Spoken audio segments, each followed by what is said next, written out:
Since wala na si Mikey Williams, lumipat na o nag-retire at out na din si Jason Castro dahil sa injury. Malaking epekto ito sa TNT katropa. Parang tinanggalan nga sila ng dalawang major playmakers at scorers ang katropa. Sila yung mga may karanasan sa crunch time at mga go-to guys sa opensa, lalo na sa pagdikdikan. So malaking adjustment ang kailangan ng TNT katropa sa 2025 finals, lalo na sa game 1 kung saan mahihirap pa na mahanapin ang chemistry without them. Ito lang ang mga prediction ko mga parkoy. Sa game 1, Ginebra mananaig, mga dahilan kung bakit. Leadership at experience ng Ginebra. Nandoon pa rin sina LA Tenorio kahit naka-injury dati. Bumalik Scottie Thompson, Japet Aguilar at Stanley Pringle na nawala na rin sa Barangay Ginebra. Alam nila kung paano maglaro sa finals. Veteran moves, composure at leadership.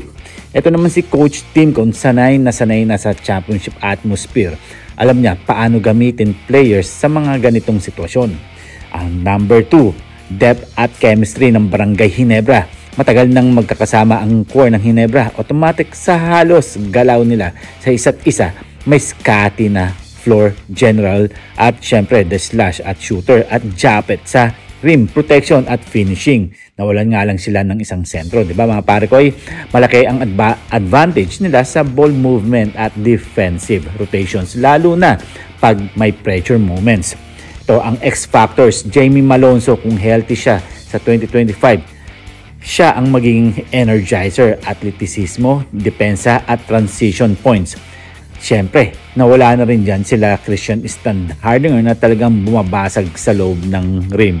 Well, eto, pag-usapan naman natin ang TNT katropa. Pero bago ninyo malaman to tandaan nyo, maraming nadagdag nga sa Barangay Ginebra at gustong-gusto makakuha ng kampeonato ngayong 2025 PBA Finals. Sila RJ Abarientos at Stephen Holt at meron pang iba na dalawang nagbalik na dalawang Phil-Am. Well, pag-usapan natin itong TNT.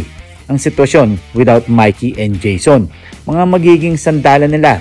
RR Pugoy, assuming healthy siya ang pinaka-consistent scorer nila ngayon. Malamang sa game 1, aasahan siyang magbuhat ng opensa. Calvin Oftana, pwede siya mag-step up pero medyo first finals experience niya na mataas ang expectation. Kaya pressure din sa kanya. Pero pangalawa na yata ito, di ba mga parkoy? Kelly Williams, veteran presence. Pwede siya magbigay ng stability sa depensa pero limitado na rin ang minutes niya. Ito si JP Eram na palaging umiiyak at muntik ng makalaban ang kanyang kakampi sa TNT katropa. Solid sa depensa to at hustle plays pero hindi siya primary option sa opensa. Siyempre, mawawala ba dyan ang import factor kung may import sa conference? Malaking impact ang import nila kung si Ronde Hollis Jefferson pa rin. Yan. At siyempre, hindi na magbabago dahil isa si Jefferson ang nagbigay ng kampeonato sa TNT katropa. Meron silang pag-asa sa mag-match sirang energy ng Ginebra pero kung bago, baka mirapan pa mag-adjust sa game 1. Mga mangyayari sa court. First half, dikdikan pa yan. Kasi may pride ang TNT katropa. Pugoy at Oftana. Asahan sa outside shooting pero pag nawala ang opensa nila, delikado. Siyempre, ang second half, magdo-dominate ang Ginebra dahil sa adjustment ni team. Pagod na ang TNT katropa. Kung kulang sa depth, iba kasi ang sanay na katawan sa physical series. Pero sa prediction sa game 1, mananalo pa rin ang Barangay Ginebra kung ako ang tatanungin dahil nga dikdikan sa first half pero iwan na sa fourth quarter. Player of the game, syempre tatanungin pa ba dyan? Syempre nandyan sila Scottie Thompson, Abarientos at syempre sino pa ang mga baguhan na dumating sa Barangay Ginebra na sila Stephen Holtz. Well, mga parkoy, kung ito ang tatanungin at tatanungin nyo pa rin ako sa mga ganitong sitwasyon ngayong finals, magkakaalaman mamaya. And this is Tondoboy Vlogs. I'm out. God bless you all.